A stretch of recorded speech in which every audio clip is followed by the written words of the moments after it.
Bienvenidos a todos, oh, bienvenidos a todos, muchas gracias por acompañarnos. Este es nuestro evento del mes de septiembre y como saben el tema de este mes es evolución molecular y tiempos de divergencia. Y entonces tenemos un invitado súper relevante para este tema. Entonces es mi placer presentarles al doctor José Barba Montoya. Les voy a dar una pequeña reseña. Él es un biólogo evolutivo que estudia los patrones de evolución molecular en distintos sistemas, desde plantas hasta animales. Mucho de su trabajo lo ha desarrollado en cactáceas, pero también ha trabajado con primates. Él trabaja en especial con relojes moleculares en datos filogenómicos, entonces da muchísimos datos, es parte de su especialidad trabajar con esta gran cantidad de datos, tanto genéticos como a grandes escalas. También ha utilizado estos métodos para probar o poner a prueba ciertas hipótesis específicas a sistemas. En cuanto a su educación, él hizo su licenciatura y su maestría en la Universidad Nacional Autónoma de México con la doctora Susana Magallón, en donde trabajó con cactus. No es sorprendente porque tenemos un montón allá. Y su doctorado lo hizo en el Reino Unido con el doctor Zihen Yang, otro grande de filogenética. En la actualidad él es un postdoc en la Universidad de Temple y en el Instituto para Genómica y Medicina Evolutiva. Su investigación se enfoca en este momento en trabajar a grandes escalas y con una gran cantidad de datos. Y bueno, voy a dejarlo a él que nos hable un poquito más sobre su trabajo. Muchísimas gracias por acompañarnos, José. Muchas gracias, Itzel, por la presentación y muchas gracias al club por la invitación. Agradezco mucho y felicidades por su proyecto. Ojalá siga avanzando igual. Y ahora les voy a compartir mi presentación.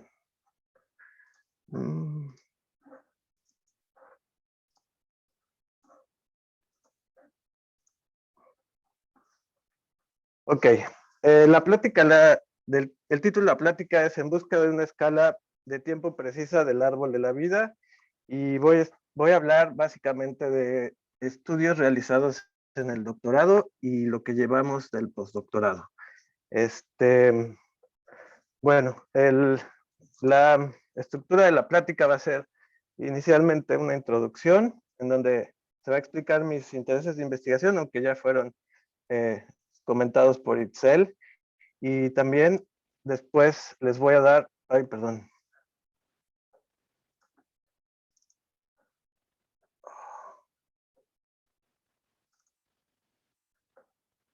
Ya, perdón. Les voy a dar una introducción del reloj molecular. También un panorama rápido de los highlights de los estudios que hemos realizado y conclusiones generales y finalmente terminaremos con perspectivas y la dirección del futuro de la investigación del reloj molecular desde mi perspectiva. Como ya comentó Itzel, soy un biólogo evolutivo interesado en el patrones de evolución molecular en plantas y animales. Combinamos filogenética y filogenómica con sistemática y ecología y también estadística para inferir tiempos de origen de las especies y también sus tasas de evolución molecular, es decir, a qué velocidad evolucionan los genes y los genomas. Asimismo, también cuál es el ritmo de especiación de las especies. Establecer una escala del tiempo es muy importante para entender cómo evolucionan las especies. Esta pregunta es fundamental en la biología. Aquí a la derecha les muestro un árbol de la vida hecho con más de 60,000 especies y calibrado con récord de artículos publicados. Interesantemente, hay mucha discrepancia entre estudios moleculares y también entre estudios y fósiles a lo largo de todo el árbol de la vida. Lo interesante es ¿por qué hay tanta discrepancia? ¿Qué está pasando? ¿Por qué no podemos tener una escala precisa en todas las secciones del árbol de la vida? También me interesa el estudio y desarrollo de métodos de evolución molecular con el fin de generar estimados de tiempo y tasas más precisos.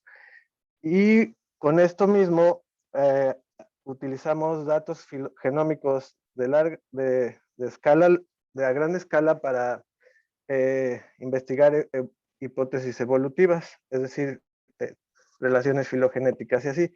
A la derecha muestro un mandala del árbol de la vida que incluye genes, relojes, estadística, fósiles y filogenética. Bueno, rápidamente, el reloj molecular es una herramienta poderosa para saber, para establecer una escala del tiempo de cómo evolucionan las especies. Y tiene una implicación directa. Una de las implicaciones directas es que las especies, las secuencias cambian linealmente a lo largo del tiempo. Entonces, aquí con estoy señalando con el mouse, podemos utilizar edades de fósiles o eventos geológicos y así podemos transformar la distancia entre las secuencias o las ramas en tiempos absolutos. Aquí en este ejemplo mostramos que 20% de divergencia entre dos secuencias en 200 millones de años equivale a 1% de divergencia en 10 millones de años. Rápidamente, si el reloj molecular asume que las tasas de mutación o de sustitución son constantes a lo largo del tiempo y entre los distintos linajes.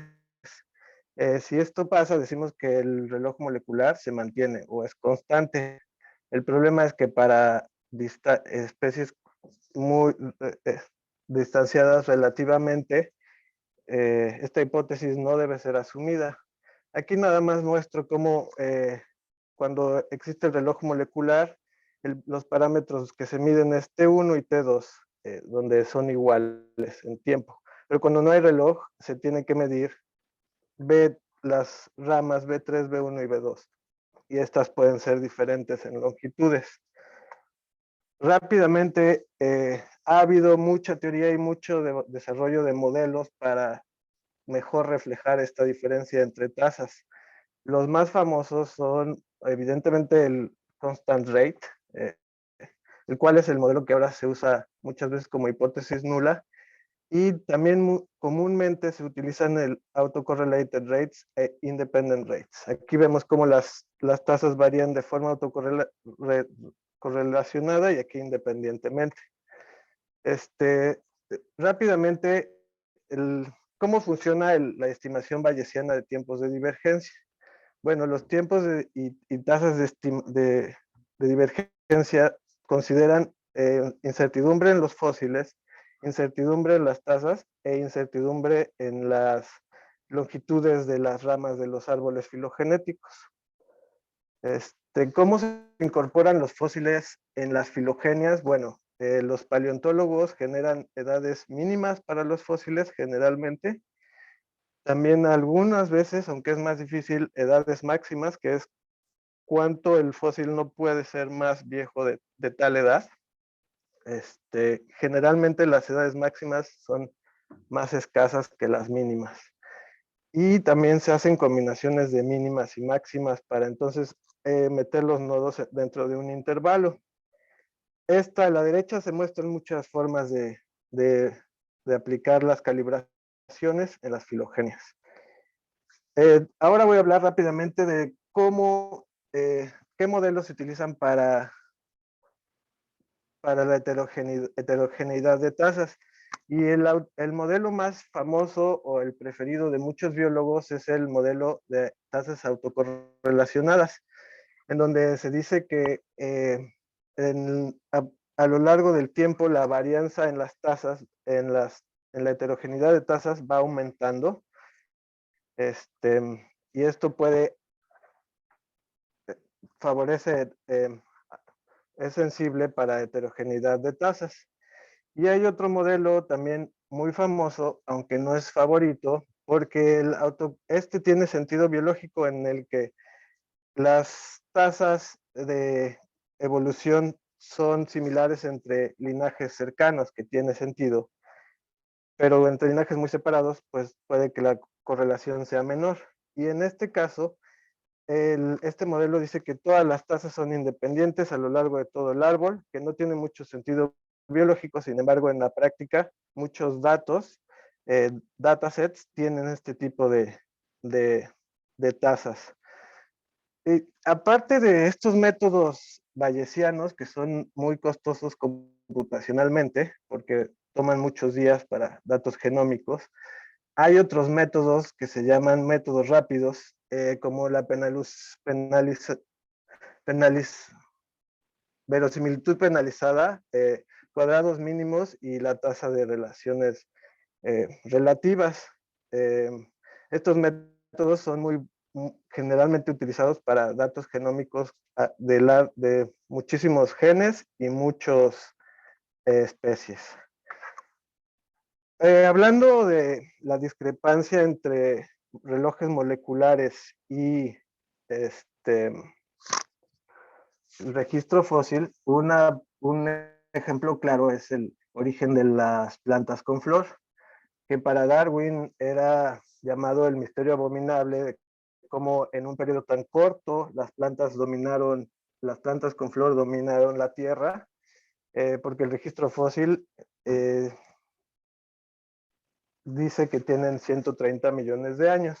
Entonces, ¿cómo en un corto tiempo relativamente geológicamente hablando pudieron ser tan dominantes?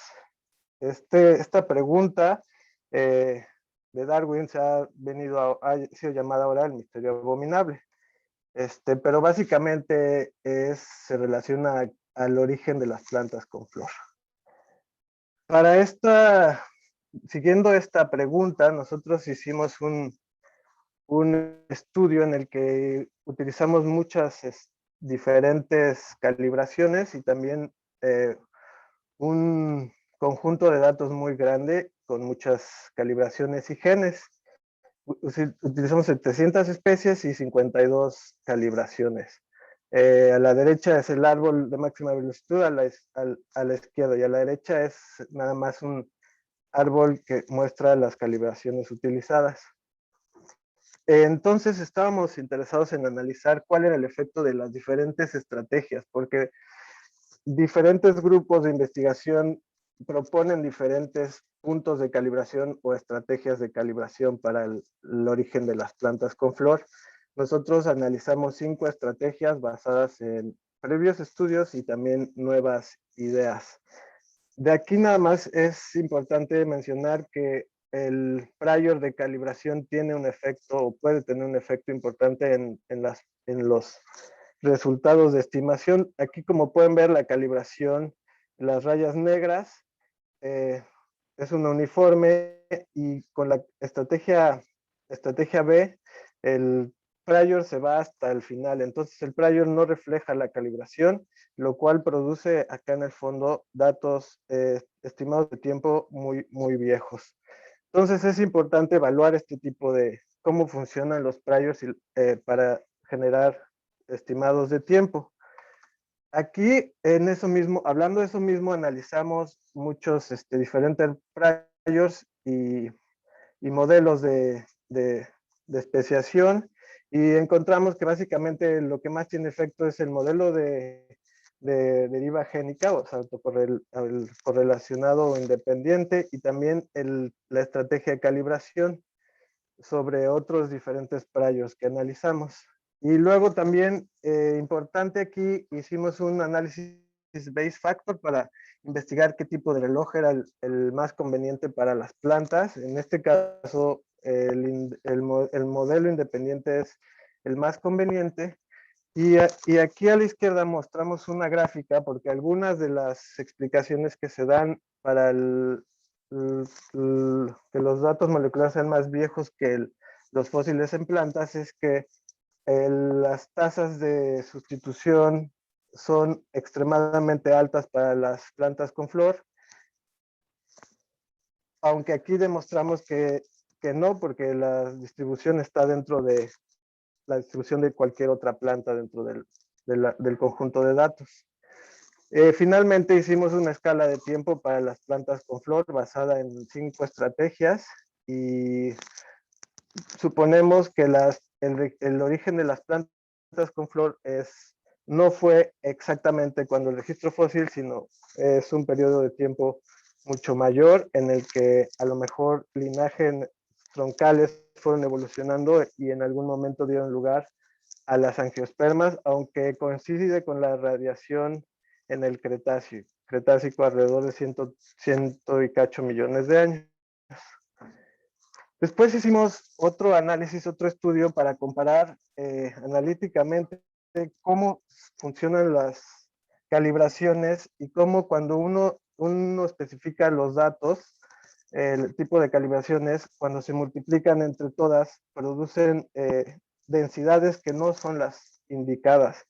Aquí es un método analítico en donde comprobamos el método condicional contra el multiplicativo y los dos producen diferentes priors a las calibraciones especificadas. Entonces, hicimos también análisis de datos empíricos y mostramos que la estrategia cuando utilizas edades máximas con largos intervalos tiene un efecto importante en los estimados de tiempo y encontramos lo mismo en un análisis de plantas. Posteriormente hicimos otro análisis en el que hicimos datos filogenómicos de primates y este análisis incluyó genomas completos de 9 especies y genomas mitocondriales y otros genes de 370 especies y 17 calibraciones fósiles. Básicamente hicimos el mismo método y encontramos que el mayor efecto también en este análisis es el tipo de calibración y el modelo de sustitución, el modelo de reloj molecular. También hicimos un base factor análisis para datos y interesantemente para los primates, porque sus genomas son mejor comportados, podríamos decir. El modelo de reloj autocorrelacionado es el preferido para primates. Y aquí nada más mostramos cómo en estas gráficas los datos negros son datos de los genomas completos y vemos cómo están casi alineados con el confidence intervalos. Y lo que significa esta gráfica es que por más datos que uno analice, más genes, no vas a generar los mejores estimados de tiempo, porque la incertidumbre de las calibraciones no puede ser corregida por analizar más datos moleculares. Esto es importante. Posteriormente, estábamos interesados en investigar si los modelos de sustitución molecular generaban similares tiempos de divergencia o no. Aquí del lado izquierdo vemos un análisis de las plantas con flor y vemos cómo las pairwise distance, de las distancias entre secuencias, entre GTR y Yuxan Cantor, hay una underestimación del Yuxan Cantor comparado con GTR, pero cuando comparamos los tiempos de divergencia con y sin calibraciones, los tiempos de divergencia son muy similares. Entonces decidimos analizar del lado derecho, pueden ver más análisis, más datasets.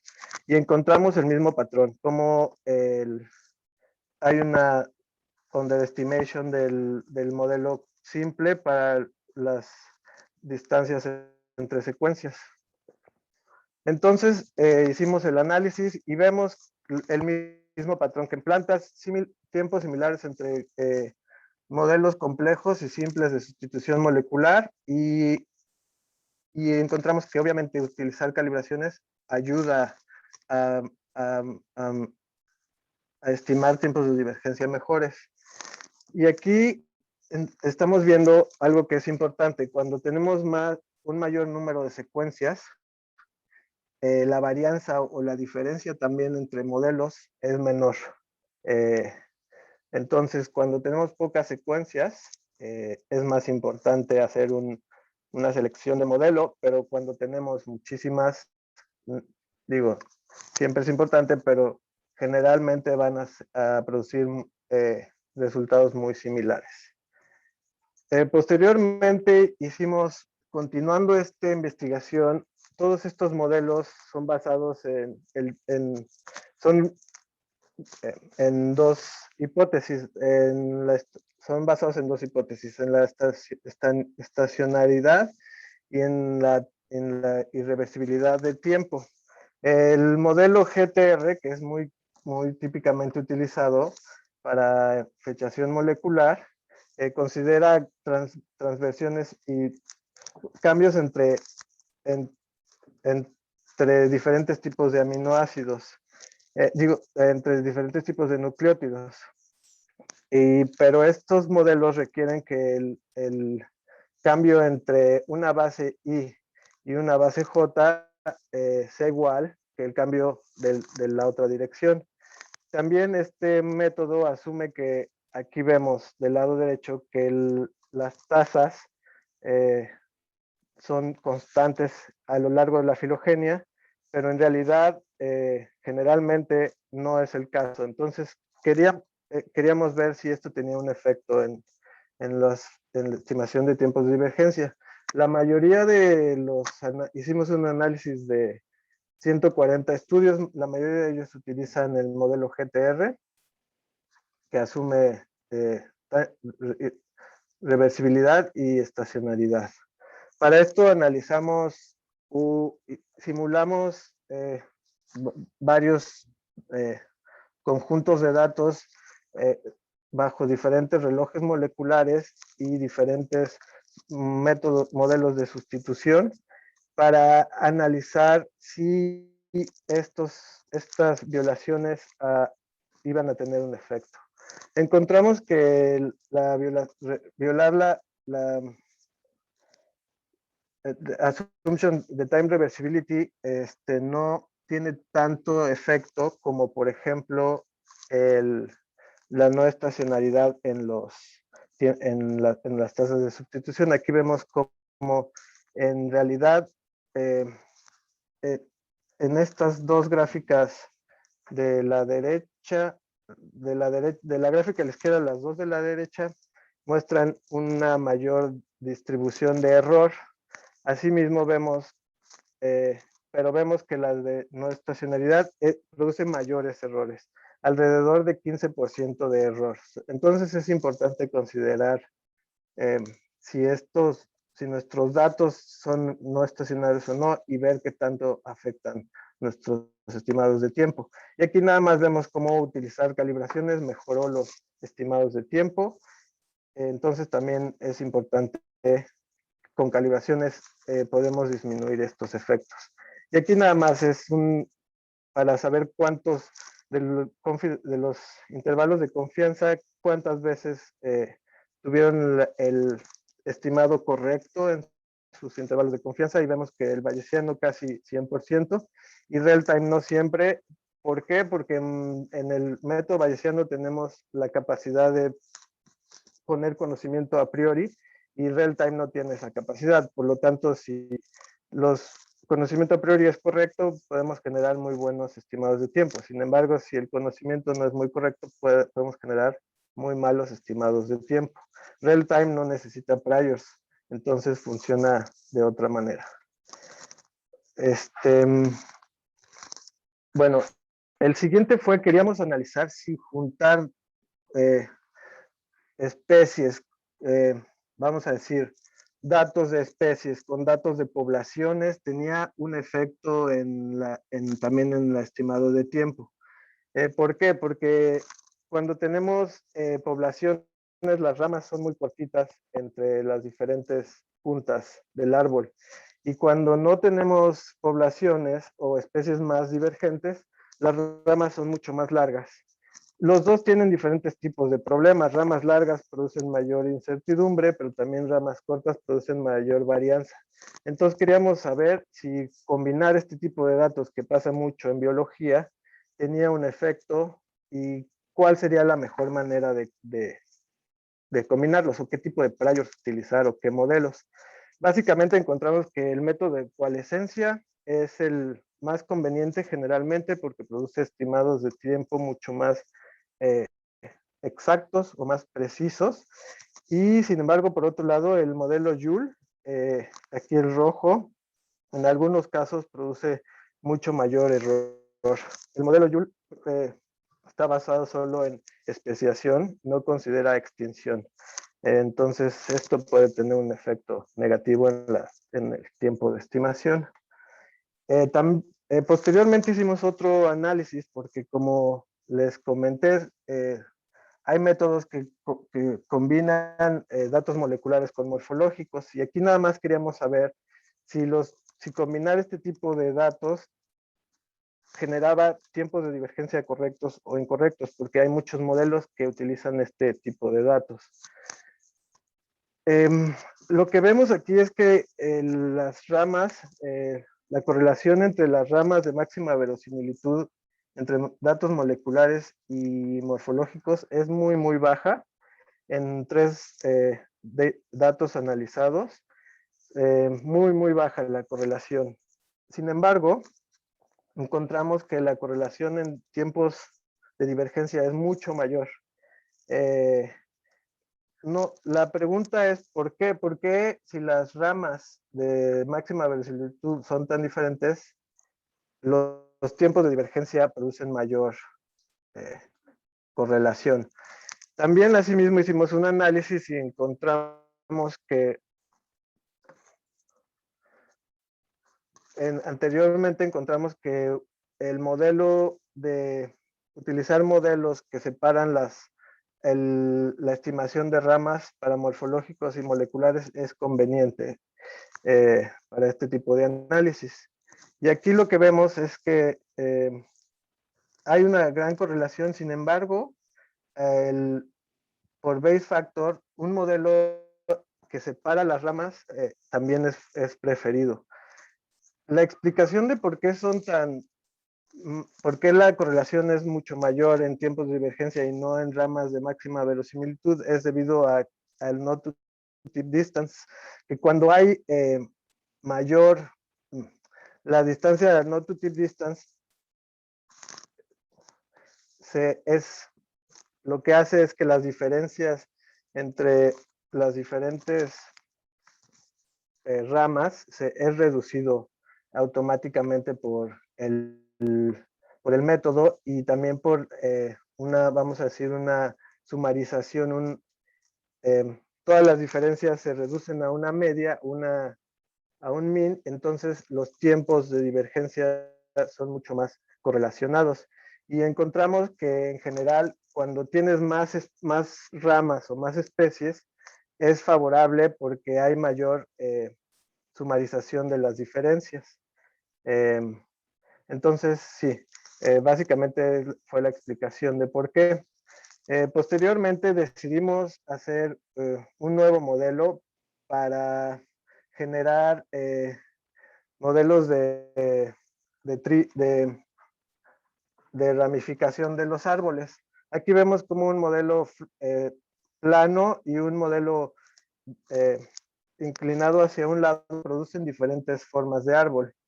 Entonces, lo que aquí analizamos a la derecha, lo que pueden ver es cómo cuando utilizamos el modelo correcto de ramificación, los tiempos de divergencia correlacionan mucho más con con el modelo real. Pero cuando utilizamos un modelo flat, que es el default, los tiempos de divergencia son mucho, mucho más. Hay una mayor, hay una sobreestimación y la correlación es mucho más baja. Entonces, basada en una ecuación de Yang et al., hicimos un modelo que genera los parámetros para este modelo de ramificación y genera mejores tiempos de divergencia. Aquí en un análisis de datos simulados, podemos ver cómo el error en el lado rosa, el error cuando utilizamos el modelo default es mucho mayor. El error MAPE es el error absoluto, la media en error absoluto. Y aquí vemos cuando utilizamos el correcto, como el error es mucho menor. Entonces, también aquí en un modelo de empírico utilizamos contra el tiempo de publicación con 52 calibraciones y utilizamos nuestro prior generado por nuestro modelo contra el default y vemos cómo el azul genera tiempos de divergencia más parecidos a los datos publicados. Aquí nada más vemos como diferentes tipos, número de calibraciones. La línea azul es nuestro prior y aquí vemos cómo las diferencias con 0 calibraciones son mucho más bajas que el default, pero cuando aumentamos ya 2, 3 calibraciones ya todo permanece constante. Y aquí es lo mismo, al llegar a 2 calibraciones ya el efecto de nuestro modelo ya no es tan importante, pero cuando hay pocas calibraciones entre 0 y 1, el modelo puede servir bastante. Esto es muy útil para linajes que tienen un registro fósil muy pobre. Puede servir para generar mejores tiempos de divergencia. Aquí hicimos el mismo análisis, pero utilizando comparando con diferentes combinaciones, por ejemplo, diferentes modelos de sustitución o diferente topología y diferente tipo de Berber, y aquí demostramos cómo otra vez nuestro modelo genera errores mucho menores, vamos a decir 15% en promedio, 17% en promedio, cuando utilizar el prior default genera mucho mayor error. Posteriormente quisimos evaluar cómo los modelos rápidos producen, si los diferentes métodos rápidos de estimación de tiempos de divergencia producen buenos estimados de tiempo. Entonces, para esto utilizamos dos diferentes tipos de dataset en los que las sustituciones variaban de manera muy elevada. Aquí a la izquierda tenemos 3 tipos de filogenias, en donde las tasas independientes y autocorrelacionadas se ven muy claro en el árbol C y D. Y también hicimos utilizamos otros datos simulados en donde las ramas amarillas aumentan 3 veces en comparación a las otras ramas del árbol. Y luego también otro en donde las ramas amarillas son 6 veces mayores a las otras ramas del árbol. Lo que encontramos es que en general los 3 métodos que son Realtime, TripL y LSD, que son muy comúnmente utilizados últimamente para datos filogenómicos, para el modelo cuando las tasas son constantes el error es muy pequeño. Luego cuando las tasas son independientes generan mayor error, pero aún así los resultados quedan cerca de 0 error. Bueno, están rodean el 0. Pero cuando las tasas de cambio son autocorrelacionadas, los 3 programas generaron mayor error. Sin embargo, TripL y LSD generan una sobreestimación mucho mayor. Una underestimación mucho mayor. Aquí nada más les enseño cómo real-time genera mayores coverage probabilities, que es cuántas veces cae la edad real entre sus intervalos de confianza, comparado con TripL y LSD, que son muy bajos. También algo que ayuda es que real-time genera mucho más largos intervalos de confianza, favoreciendo que produzcan mejores estimados de tiempo. Y luego, para los otros dos datos, LSD y TripL generaron mucho mayor error que Realtime. Esto es interesante debido a que, por ejemplo, TripL utiliza un parámetro para relajar los cambios entre entre tasas, entre las especies, que al parecer no es capaz de trabajar bien en todas las secciones del árbol, generando errores mucho mayores. Aquí pueden ver la sección roja y verde, son los otros dos programas LSD y TRPL, y no funcionan muy bien bajo estas condiciones. Entonces, ya para terminar, los mayores factores que afectan los estimados de tiempo son los errores de muestreo entre las longitudes de ramas, también las variaciones de sustitución molecular entre los linajes y los genes, también la incertidumbre en los árboles filogenéticos, también tiene un efecto importante en los tiempos de divergencia, y asimismo la incertidumbre en los registros, en las calibraciones fósiles, que es uno de los factores más importantes. ¿Cuáles son las perspectivas? Bueno, primero, hay que tratar de avanzar en cómo consideramos el registro fósil, porque, pues, como sabemos, es una evidencia incompleta y es difícil de medir. Sin embargo, es importantísima para el reloj molecular. También lo que importante es saber si los métodos que estamos utilizando son correctos para diferentes tipos de evolución, vamos a decir, de las secuencias independientes, no independientes. Esto es importante también. Otra cosa que es importante es la incertidumbre. Tenemos que desarrollar modelos que toman en consideración incertidumbre en la topología, pero que al mismo tiempo no sean computacionalmente muy caros. Y finalmente, algo que nos va a servir mucho es poder analizar genomas y completos de muchísimas especies, porque así es, realmente vamos a poder entender cómo evolucionan las tasas y cómo divergen las especies. Quisiera agradecer a la gente con la que trabajé durante el doctorado y he trabajado en el postdoctorado, que son mi profesor Sigen Yang y ahora el principal investigador Sudhir Kumar, y todos algunos colaboradores con los cuales trabajé muy felizmente durante estos estudios. Y finalmente, les quiero agradecer a todos por escuchar la plática y también al Club EcoEvo Latinoamérica por la invitación. Y es todo. Muchas gracias. Muchas gracias, José, por esa presentación súper completa y muchos temas muy interesantes. Quisiera abrir ahora preguntas del público. Entonces, si gustan, ok, pueden levantar la mano o simplemente abrir su micrófono, poner la pregunta en el chat, como ustedes gusten.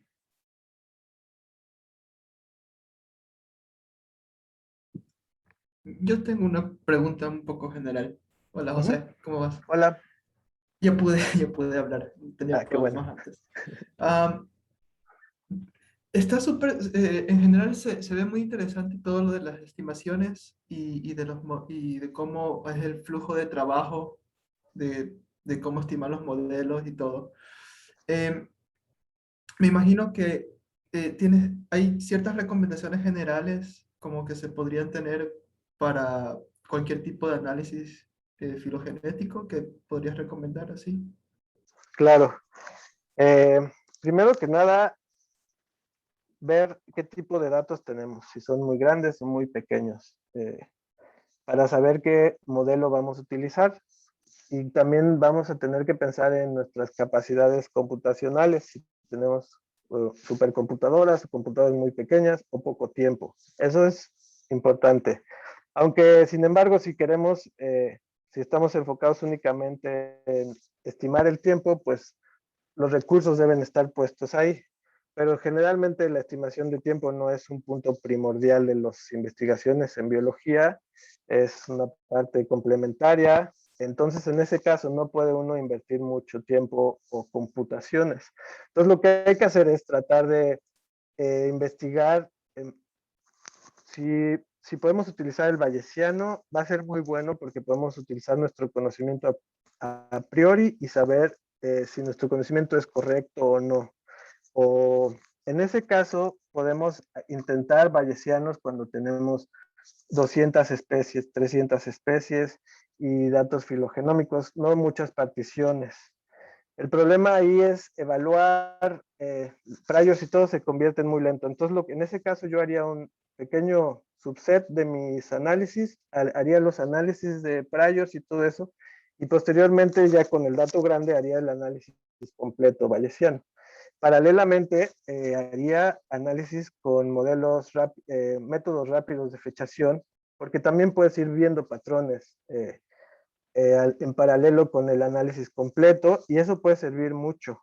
Por ejemplo, si tú quieres correr un análisis que te dura 2 semanas, pero para mañana quieres ver más o menos cómo va a ir, utilizas el método rápido y ya después puedes comparar los dos métodos y ver si producen diferentes tiempos de divergencia, por qué. Pensar por qué. Pero sí, yo creo que lo mejor que uno puede hacer es cuando hay muchos datos es tratar de utilizar una combinación de los dos modelos, lentos y rápidos. Cuando es gigantesco nuestro análisis de datos, directamente a métodos rápidos, pero en este caso, dependiendo si es modelo, si tus datos son independientes o autocorrelacionados, de eso va a ser qué método rápido vas a usar, pero lo bueno del método rápido es que puedes correr los dos al mismo tiempo y ver qué diferencias hay. Yo creo que con eso ya puedes, comparando diferentes modelos y tiempos, puedes tú decidir por qué hipótesis te vas y cuáles los defectos de tus estimaciones de tiempo. Entonces yo recomendaría tratar de hacer los dos tipos de análisis, rápido y lento, y comparar y decidir con base en eso tu hipótesis. Ah, súper chévere, qué interesante. Gracias. De nada. Ok, tenemos una preguntita en el chat de Luis Amador. Nos dice, felicitaciones por la charla, muy buena, seguramente la volveré a ver. Una pregunta, cuando no se cuenta con un genoma de referencia para una especie de interés, ¿qué es más recomendable? ¿Usar una tasa calculada a priori con un gen en particular o usar una tasa de alguna otra especie cercana que sí tenga un genoma de referencia disponible? Me gusta mucho esa pregunta. Creo que las dos respuestas que Luis Amador propone son correctas. Puedes hacer una exploración utilizando algún método de máxima verosimilitud para saber la tasa de sustitución. Eso debe ser más rápido, basado en tus datos, con una calibración simple en la raíz del árbol. Eso te va a dar un aproximado de las tasas de evolución en tus datos.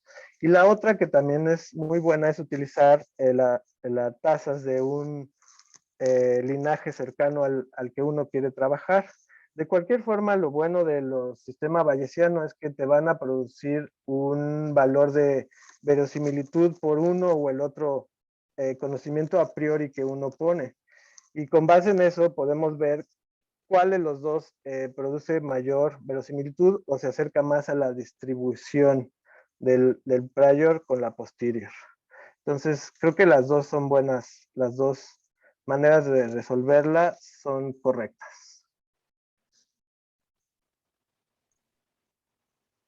¿Tenemos alguna otra pregunta? Oh, Luis dice gracias. Gracias. Bueno, yo puedo hacer una en lo que a los demás se les ocurre. Parece que con tus datos, tú dices que entre más, no necesariamente más datos es mejor, ¿no? Y parece que la tendencia, al menos en investigación, es trabajar ahora con datos de nivel genómico.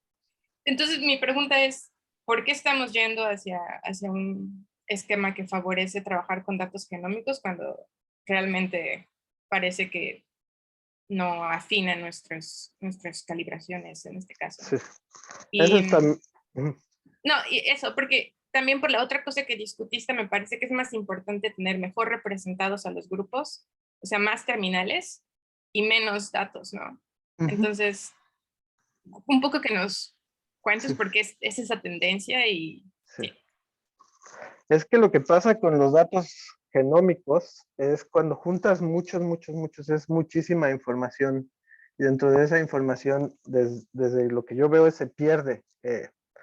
Se pierde la información o no necesitas tantos millones de sitios para producir un árbol filogenético, digamos, robusto. El problema también de agregar muchos datos que no generan mejores estimados de tiempo, porque se ha hecho este estudio, hay un paper de Morris et al. En donde ponen un dataset de plantas con diferentes longitudes de secuencias, exactamente el mismo árbol, y termina hasta 300,000 pares de bases, y encontraron que el dataset con 20,000 pares de bases funciona y genera estimados de tiempo tan correctos como los datos súper largos. O sea, el problema aquí es que muchos datos de la secuencia no son filogenéticamente informativos, digamos. Y eso alenta los procesos computacionales bayesianos. Lo que se hace ahora mucho es dentro de tus genomas, reduces vamos a decir, 1000 genes, 300 genes que tienen información filogenética. Entonces, de todas maneras, es genómico porque viene de los genomas, pero en realidad reduces el tamaño del número de genes a mucho menor tamaño, pero son genes con alta información filogenómica. Entonces, en ese caso, sí es datos genómicos, pero para este fin del estudio de tiempos de estimación no se necesitan tan largas las secuencias, porque hay un límite también, ¿no? Que es entre mayores particiones, llega un momento en el que la incertidumbre ya no se reduce, se mantiene casi igual. Entonces, en ese sentido, no es tan importante agregar más datos en cuanto a longitud de las secuencias. ¿Y cómo podemos encontrar ese? Parece que hay como un punto medio que es el mejor, ¿no? En el que tiene suficiente información, pero no demasiada. ¿Cómo, si estamos haciendo algún estudio empírico, sabemos cuál es la cantidad aproximada de genes que queremos? Hay métodos filogenéticos que utilizan, por ejemplo, estadística gen por gen para decir qué gen produce una filogenia más parecida a la de máxima verosimilitud, por ejemplo. Y en esa forma utiliza y depura todos los genes que no dan información y se mantienen solo los genes que sirven o que son útiles en ese modelo.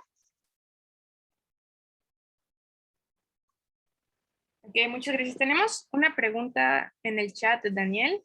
La voy a leer. José, gracias por tu charla. A modo general, ¿qué recomendaciones tienes cuando las cadenas no convergen en un enfoque bayesiano en BIS2? Por ejemplo, utilizando priors geológicos con una distribución uniforme y utilizando un starting tree para una calibración de árbol podría afectar a la convergencia. Gracias. Ok, sí, esta es una pregunta importante porque en BIS2, bueno, en muchos modelos bayesianos hay que correr largas cadenas markovianas para poder hacer que las cadenas converjan. Lo que yo recomiendo es ver el trazo de los resultados que tú tienes y dependiendo del trazo de tus muestras de posterior, podemos ver diferentes patrones. Lo que necesitamos ver es como una oruga, pelos, como muy densos. Cuando vemos como que la distribución va cayendo o va subiendo o no es constante, eso quiere decir que todavía no ha llegado la cadena no está caliente. Entonces tienes que hacer más largos, el burn-in se llama, que es calentar la cadena. Son los primeros procesos de calentar la cadena y posteriormente también lo que recomiendo es hacer los brincos más largos. Por ejemplo, en vez de agarrar una muestra cada 50 iteraciones, agarrar una muestra cada 200, por ejemplo. Y asimismo, en vez de agarrar 50 iteraciones, agarrar 100 iteraciones, el doble. El problema de esto es que todo esto produce mayor, con, es más caro computacionalmente, pero sí es importante que las cadenas converjan. Entonces, eso es lo que yo recomiendo. Utilizar una raíz uniforme, una calibración uniforme, sí, pero aumentar los brincos de las cadenas, pero también la longitud. Y para esto también puedes hacer el correrlo en paralelo. Puedes correr varios procesos idénticos al mismo tiempo y después de una semana o unos días juntar todas las muestras y esto te va a hacer 5 veces más rápido la convergencia. Entonces, hacer cadenas más largas es importante, pero también hacer muchas cadenas al mismo tiempo para luego combinarlas. Eso va a aumentar la, la convergencia entre las diferentes cadenas. Sí. Excelente. ¿Alguna otra pregunta? Con confianza pueden abrir su micrófono y preguntarlo ustedes mismos.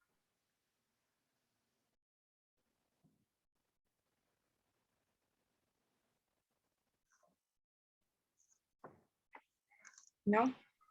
Yo tenía otra. Venga. Relacionada con los datos morfológicos. Quería saber un poco tu opinión acerca de las ventajas y quizás las desventajas, porque no me parece que estés muy enfocado en el fossilized bird death, como en los keep dating y eso. Y quería saber si eso es solo cuestión de interés o tienes como algún... ¿Crees que ese modelo tiene alguna desventaja en comparación con no dating? Bueno, el modelo de Fossilized Bird Death es la alternativa a los problemas de no dating, supuestamente. Que es la incertidumbre en donde coloca uno el fósil, la incertidumbre de la edad del fósil alrededor del nodo, la posición filogenética de los fósiles también. Entonces, en el sentido teórico, sí, practicar fósiles verdes es buena idea. Sin embargo, en los datos que existen, muchas veces los datos fósiles son muy incompletos. Vamos a decir, las matrices de datos fósiles son muy chiquitas o muy pocos caracteres, poco informativos, con mucha correlación entre ellos. Los datos morfológicos de entrada son complicados y yo no los uso.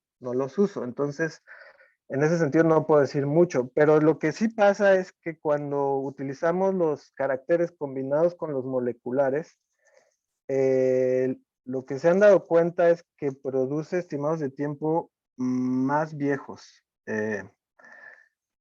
No sé bien por qué, pero también los estimados de tiempo no son producen estimados de tiempo más viejos de lo esperado, ¿no? Y luego otra cosa que a mí en lo personal me asusta un poco es meter todavía más variables a la ecuación, porque metes la variable de los caracteres morfológicos y la incertidumbre de las topologías, todo esto empieza a hacer todavía más complejo el modelo. Y en ese sentido, yo no sé qué tanto vaya a ser la ventaja de este método. Sin embargo, teóricamente tiene mucha practicidad porque los caracteres los utilizas para colocar los fósiles al mismo tiempo. Pero no todos los datos morfológicos y menos de fósiles son muy completos.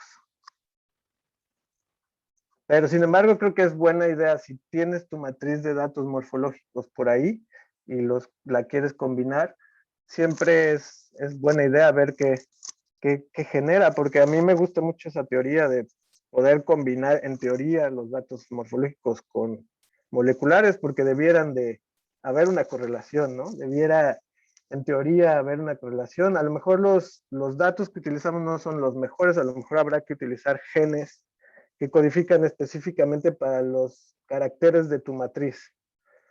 Eso yo encontraría probablemente más correlación, no sé. Pero si utilizamos genes de cualquier cosa y datos morfológicos de otra, es muy difícil que haya una correlación desde mi punto de vista. Lo bueno es que, como vemos aquí, no tiene tanto efecto utilizarlos. Generalmente dominan los datos moleculares. Ok, muchas gracias. Tenemos una pregunta más de Luis. ¿Qué opinas sobre la inclusión de la información del tiempo generacional para corregir tiempos de divergencia cuando no se cuenta con información fósil adecuada?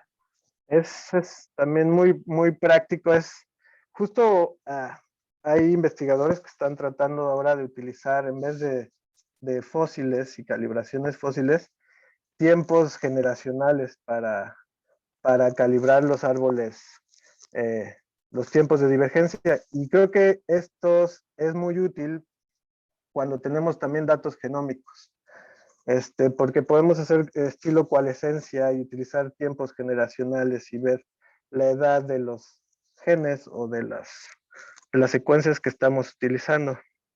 Entonces yo creo que es muy buena idea, si se tiene la información y se puede aplicar, utilizar los datos generacionales para calibrar el árbol. Sí, siempre creo que buscar alternativas a los fósiles puede ser muy útil también. Y ver qué tanto, a lo mejor posteriormente con un análisis, probar qué también funcionan estos datos generacionales, pero por lo que tengo entendido, se está empezando a aplicar bastante este tipo de calibraciones.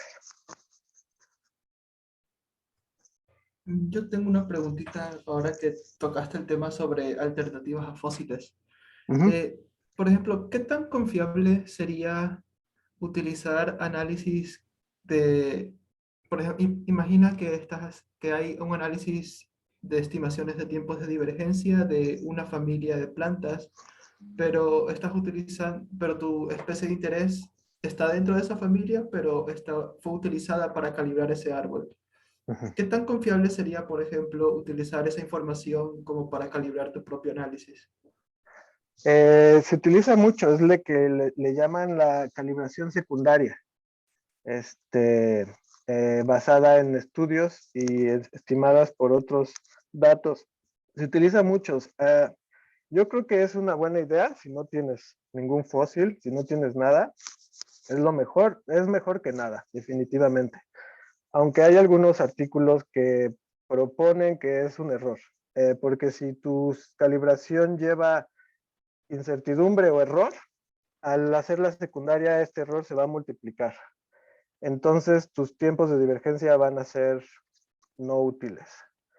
Sin embargo, yo creo que sí tienes razón eso, pero si no tienes ningún ancla, nada que utilizar, una calibración secundaria yo creo que es muy buena.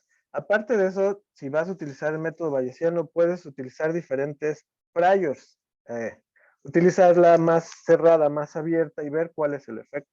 Si quieres ser más conservador y decir, bueno, voy a utilizar más tiempo de divergencia para mi fósil, para mi nodo, porque que entre en las fósiles que tú sabes, ¿no? Por ejemplo, aunque sean de otras plantas. Si tú crees que tu manera de pensar es más correcta, bueno, pues haces más reducido la calibración secundaria. Sin embargo, yo creo que aparte, calibraciones moleculares que se utilizan es solo una distribución y creo que pueden ser muy útiles. Sí. Ah, qué chévere. Gracias. De nada. Ok, pues nos estamos acercando al final de la hora, así que yo creo que aquí cerramos. Pero muchísimas gracias, José, por asistir y darnos esta charla, y a todos los demás que nos acompañaron también, muchísimas gracias.